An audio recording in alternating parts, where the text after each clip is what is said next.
نے ابھی تک ہمارا چینل سبسکرائب نہیں کیا تو ابھی سبسکرائب کریں اور بیل آئیکن کو کلک کر کے ہماری لیٹسٹ ویڈیوز کے بارے میں اپڈیٹ جانیں۔ اس وقت یہ ہے کہ اصل نماز یہی ہے، یہ سورہ فاتحہ۔ چنانچہ میں آپ کو حدیث سنا رہا ہوں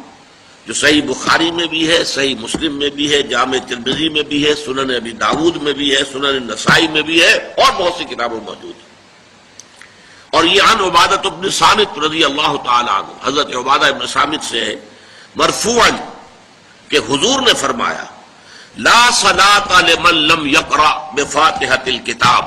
اس شخص کی کوئی نماز نہیں ہے جس نے کہ سورہ فاتحہ کی تلاوت نہیں کی۔ اب اس سے ہمارے ہاں ایک بڑا اختلاف پیدا ہوا، وہ نوٹ کر لیجیے۔ ایک رائے یہ ہے آپ اگر علیحدہ نماز پڑھ رہے ہیں تو ظاہر بات ہے کہ آپ کو ہر رکعت میں خود پڑھنی ہی پڑھنی ہے سورہ فاتحہ۔ جب باجماعت پڑھ رہے ہیں اب کیا شکل ہو؟ امام پڑھ رہا ہے سورہ فاتحہ تو کیا مقتدی کو بھی پڑھنی چاہیے؟ اس حدیث میں جو الفاظ کی شدت ہے اس کی بنا پر رجحان یہ ہوتا ہے کہ یقیناً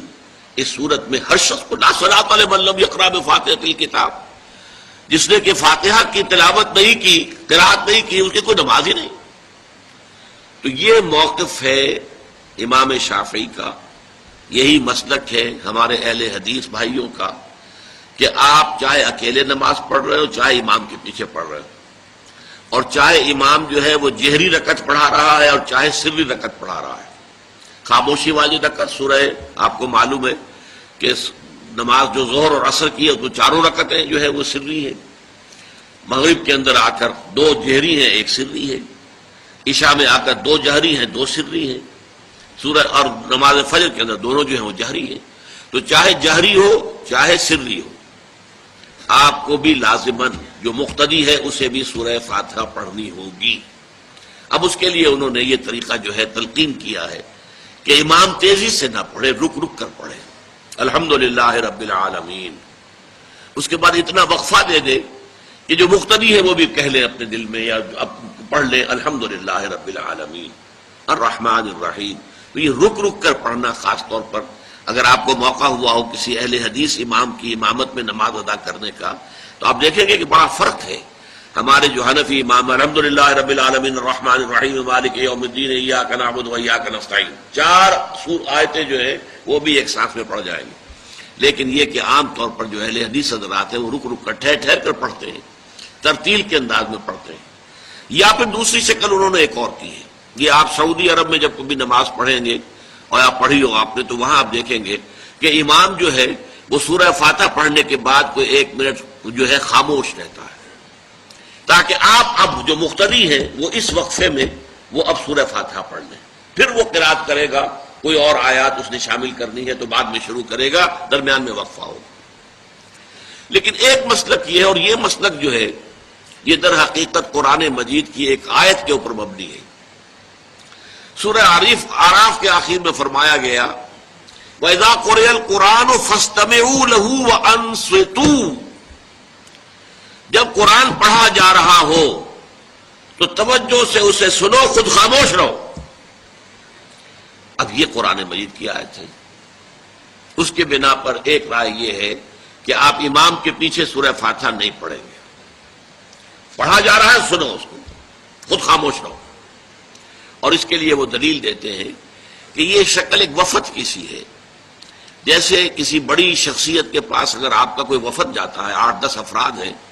ان میں اسپوکس مین ایک ہوتا ہے، وہ بات کرتا ہے، باقی سب لوگ موجود رہتے ہیں، سنتے ہیں۔ اسی طریقے سے امام جو ہے وہ گویا کہ آپ کا نمائندہ ہے اور وہ پڑھ رہا ہے الحمدللہ رب العالمین الرحمن الرحیم مالک یوم الدین، تو امام کی قرأت ہی آپ کی بھی قرأت ہو گئی۔ گویا کہ اس آیت سے، اس حدیث سے اختلاف نہیں ہے، اس کی تعبیر سے اختلاف ہے کہ امام کا قرأت کر لینا در حقیقت مقتدیوں کی طرف سے بھی قرأت ہے۔ اس میں جو حنفی مسلک ہے وہ بہت سخت ہے، اور وہ یہ ہے کہ چاہے سری نماز ہو اور چاہے جہری ہو، ہر کسی بھی حالت میں مقتدی جو ہے وہ سورہ فاتحہ نہیں پڑھے گا۔ اب اس میں ذرا سا سوال پیدا ہوتا ہے کہ جہری رکعت میں تو اس آیت کا اطلاق ہو جائے گا کہ وَإِذَا قُرِئَ الْقُرْآنُ فَاسْتَمِعُوا لَهُ وَأَنصِتُوا، سری میں تو اس آیت کا اطلاق نہیں ہوتا. بہرحال یہ مسلک ہے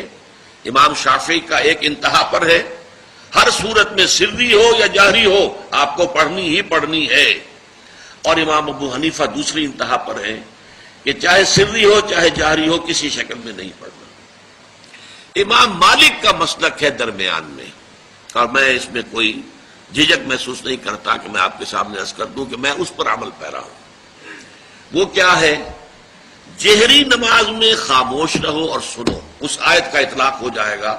جب بلند آواز سے پڑھ رہا ہے امام تو پوری توجہ، فاستمعوا لہ، اپنی پوری توجہ کو اس کے سننے کے اوپر مرکوز کر دو اور خود خاموش رہو. سری رکعت میں البتہ جبکہ وہ بھی خاموشی سے پڑھ رہا ہے آپ بھی خاموشی سے پڑھ رہے ہیں. بہرحال ان چیزوں میں نے یہ سب کچھ بیان کیا ہے تو اس سے جو میرا مقصود ہے وہ یہ ہے کہ معلوم ہو جائے کہ اس میں کوئی بڑی بنیادی بات نہیں ہے،